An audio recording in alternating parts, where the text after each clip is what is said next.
Andy Chrisman of For Him has spent 40 plus years in Christian music, and chances are he knows your favorite artist personally.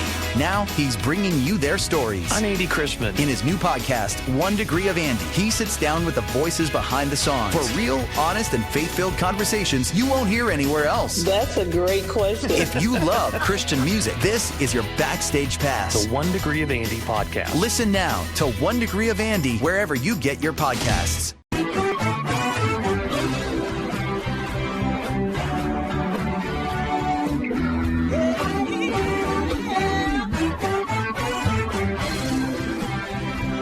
Hi, everyone, and welcome to Alzheimer Speaks Radio. I'm your host, Lori LeBay, and I'm so excited that you're joining us today. We are going to have a fascinating conversation, as usual, as we learn from people all around the world at all ages and stages of life. Stay tuned as we shift our dementia care from crisis to comfort. Here we go. What you think about, you will bring about.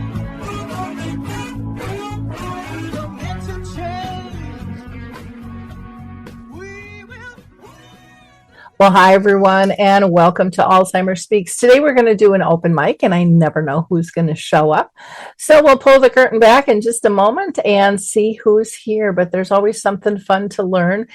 These open mics are open to the public, and if you have a story to share, something you're doing regarding dementia or caregiving, we'd love to hear from you. It's just a way to be able to raise your voice and get your information out there so that people can connect with you. So feel free to reach out to me at Lori, Lori, at alzheimerspeaks.com, and I will get in touch with you when the next one pops up. Or maybe you're interested in doing a full featured show. We can discuss that as well. I also want to highlight, we have a lot of free educational resources. If you go to alzheimerspeaks.com, just hit our free educational resource tab and it'll bring you right there. And you can kind of pick and choose what is of interest to you, as well as visiting our sister company, Dementia Map, which is a global resource directory that we're building out, and maybe you want to be part of that as well. We have both free and paid plans there. So with no further ado, let's pull the curtain back. Well, welcome, Carolyn. How are you doing today? I'm doing great. Thank you so much for having me. How are you today? I am doing very, very well. Welcome to Open Mic. I'm thrilled to have you with us, and I'd just like you to introduce yourself and tell us a little bit about what you're up to. So I'm Carolyn Shelby. I'm from New Jersey. For over a decade, I balanced caregiving for my mom who had Alzheimer's with a full-time career. And during that time, I kind of remember feeling really isolated and carrying a lot of self-judgment. People would ask how my mom was doing, but not how I was doing. And I heard a lot of things like, at least she's still here, or you're lucky to have this time, which didn't really match the reality of my experience. And then after she passed, I expected the sadness and the grief, but I didn't expect the relief. I remember noticing that feeling immediately and kind of going, is this right? And questioning myself. Through work with a grief coach, I started to understand what I had been carrying for years, and that led me to studying more about anticipatory grief and grief education, becoming certified, and starting my business, Grief Clarity Labs. Wonderful. Well, it sounds like you had actually a very normal journey in a lot of cases, but when you're going through it, you question everything. And it just seems like nobody really understands what it is you're going through. Anyways, my mom had dementia for 30 years and she's been gone over 10. So 40 years ago, nobody even talked about this stuff. Nobody really the word dementia wasn't even used. Alzheimer's barely. And I had no idea where to go, how to find people who would understand what I was going through. And yet people nowadays are still having that same problem and still struggling with the journey, struggling with the emotions. I think it's because we think society won't allow us to feel the full realm of emotions, and that that it's not acceptable. You're just supposed to be a happy camper getting it done, but you're not supposed to feel the grief or feel the frustration, because that makes other people uncomfortable. That was my experience anyways. What are your thoughts on that? Definitely. Definitely. That was my experience. And that's honestly what a lot of my clients voice their experience being is, they don't want to really acknowledge that elephant in the room. They don't want to be the Debbie Downer. There was a whole Saturday Night Live character based on Debbie Downer, right? Nobody wants to be that Debbie Downer. And so we bottle it in. And that's not always the best for us or the people we're caring for, because that can lead to things like anger and frustration, and that those feelings are going to boil out in some way. So we need to learn how to address them and acknowledge them. And the number one need for for someone in grief is their grief being witnessed. And so, we need that anticipatory grief acknowledged. Can you explain what anticipatory grief is? Because a lot of people don't even know what that is. Anticipatory grief is the grief that is experienced before someone passes. So, and with Alzheimer's, it's often experienced multiple times, because it's as we lose those little things with our loved ones. The first time they forget who we are. The first time they talk about going home from their kitchen. The first time we have to take away their keys. All of these are stepping stones in what builds anticipatory grief. Yeah, I know when I was going through it, I didn't really realize that was a term that existed. I was so busy being busy. I think in some ways trying to avoid feeling those losses as a care partner to my mom, and not really fully appreciating the grief she was feeling, because I was feeling some too. Like, she couldn't drive anymore, she couldn't do math, or she had to have the TV on one channel in order to tell time, and she couldn't really cook anymore. There's all these little things that she used to do, which means then a care partner has to pick up and do to kind of keep life going. And so there's that overwhelming sense, and then there's that loss that they can't do it, and that they're frustrated. But I don't think, looking back, I don't think I really appreciated or addressed, acknowledged, validated the loss my mom was feeling, that I know better how to do that today. That is true. And that is a very important part of it too. And I don't think I did either.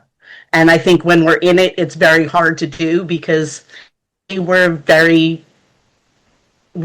naturally more attuned to our feelings than other people's feelings, right?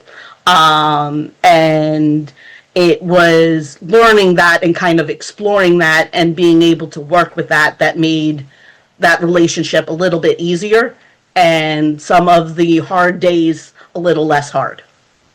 Yeah, I think, for me, I didn't know TIPA back then. And I was first introduced to Naomi Feil with the validation program.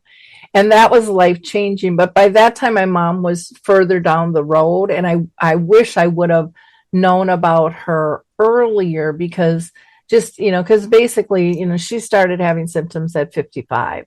It would have been nice to have some teachings in terms of how do you have these conversations at a younger age versus just starting them when she's further along. Not that they're less important, but it just I think it would have been easier on all of us and more beneficial to be honest with that. But I know when I do my support groups, so often, the caregivers talk about what they're going through. And many times I have to remind them, your person's going through this too. They're the ones that had those skills that they can't do anymore. So you're just observing that they had those skills and can't do them anymore. And how difficult that is for you. So imagine being that person who knows they can't do those things anymore, or they're not allowed to do those things anymore, depending on how it comes about. because sometimes there's safety issues where the caregiver will say, no, there's a red line here. You can't drive, or you can't mow the grass, or use the chainsaw, or whatever it might be, because of safety.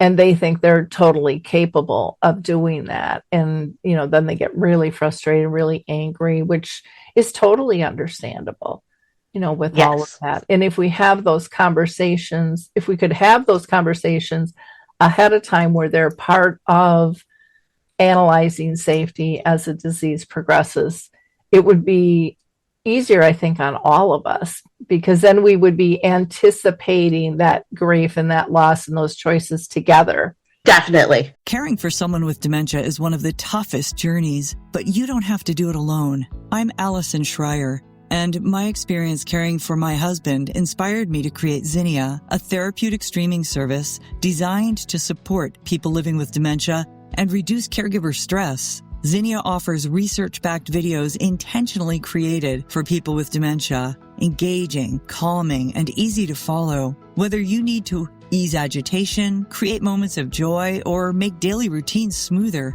Zinnia is here to help. Family and professional caregivers use our content to turn challenges into opportunities for connection. Accessible by subscription on mobile devices and connected TVs, Zinnia is simple to use whenever you need it. Because when caregiving feels easier, life feels better.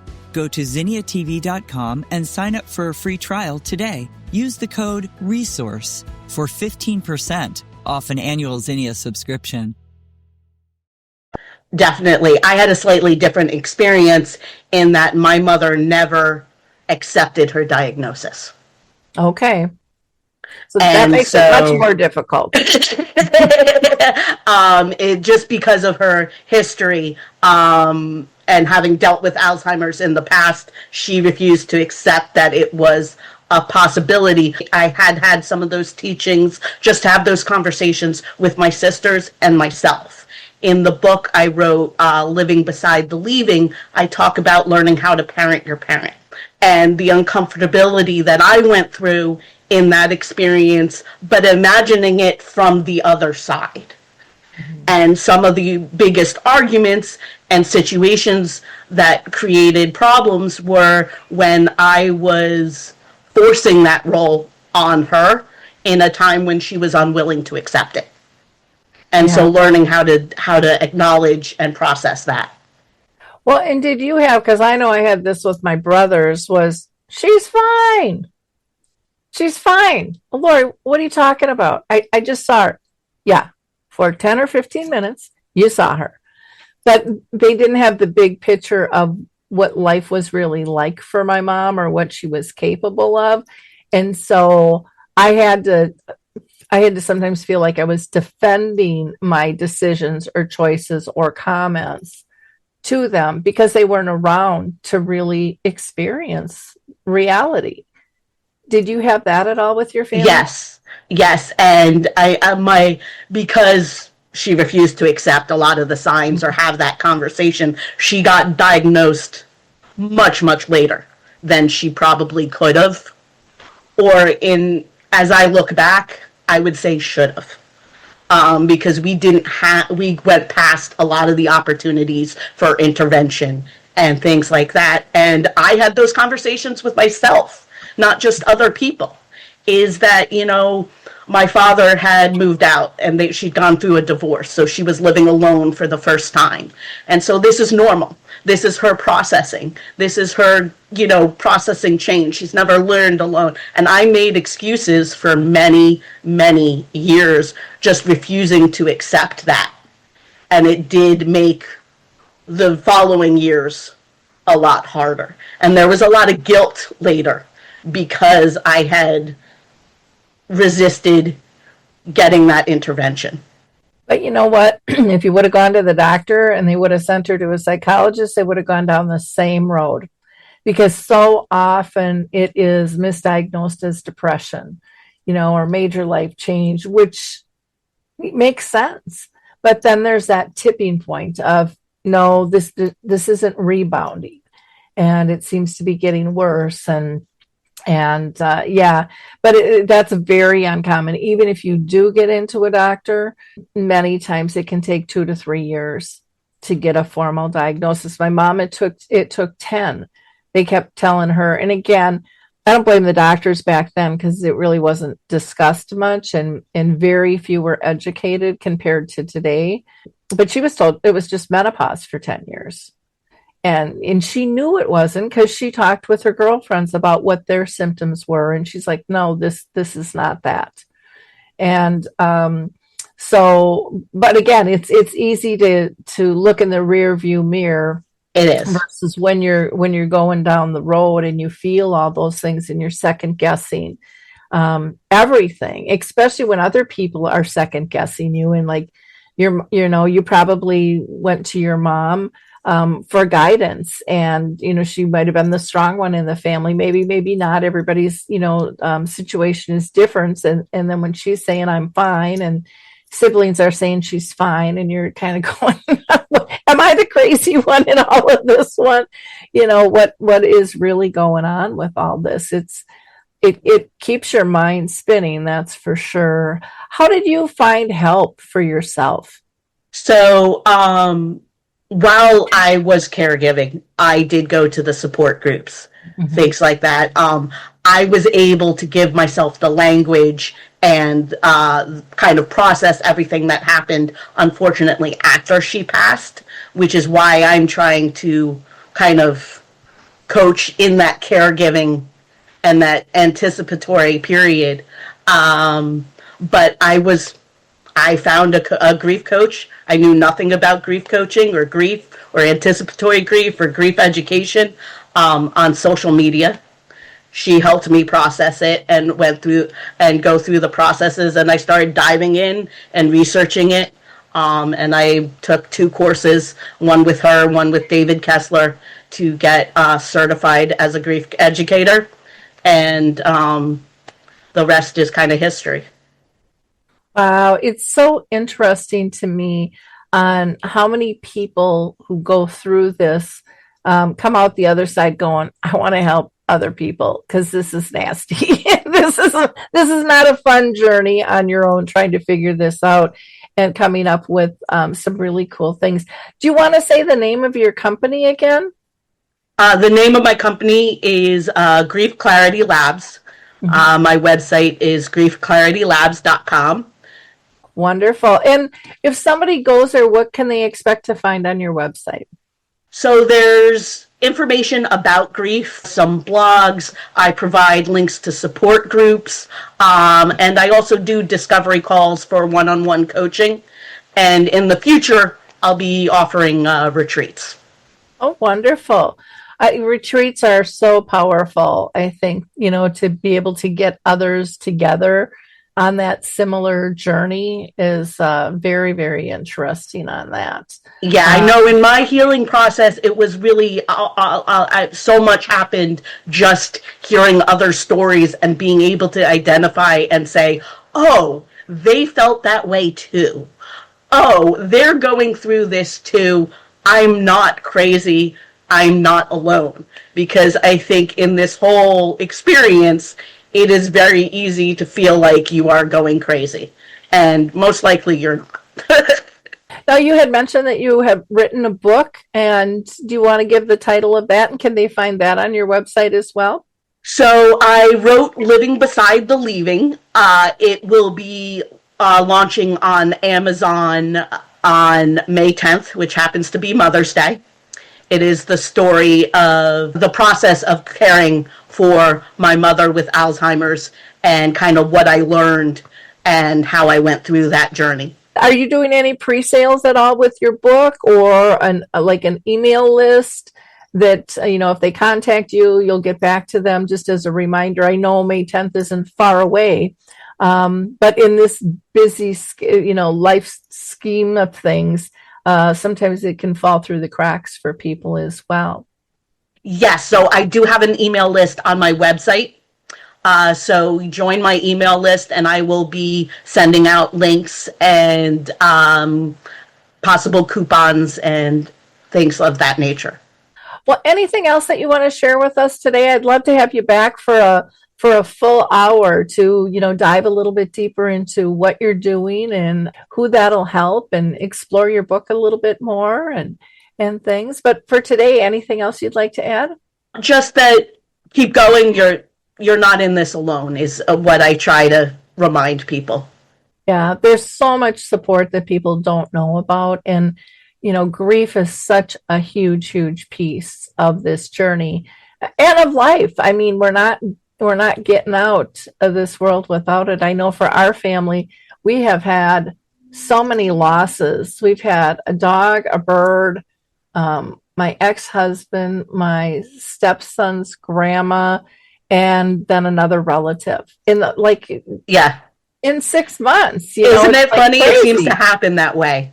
2024 was my year. It was a godmother, my dog, the family dog, my mother's dog, a dear college friend, and my mother. Yeah, it's a lot. It's a lot. And, everybody processes grief a little bit different. Some people talk about it. Some people choose to move on right away. I don't know if they truly are or if they're just giving that presence that they've moved on. But there's no right or wrong, but there is help to process all of the emotions that can put you in a tailspin, and you never know when it's going to hit. No, you don't. It comes in waves, and the thing with caregiving and dementia is it's not always just one loss. It's a series of losses.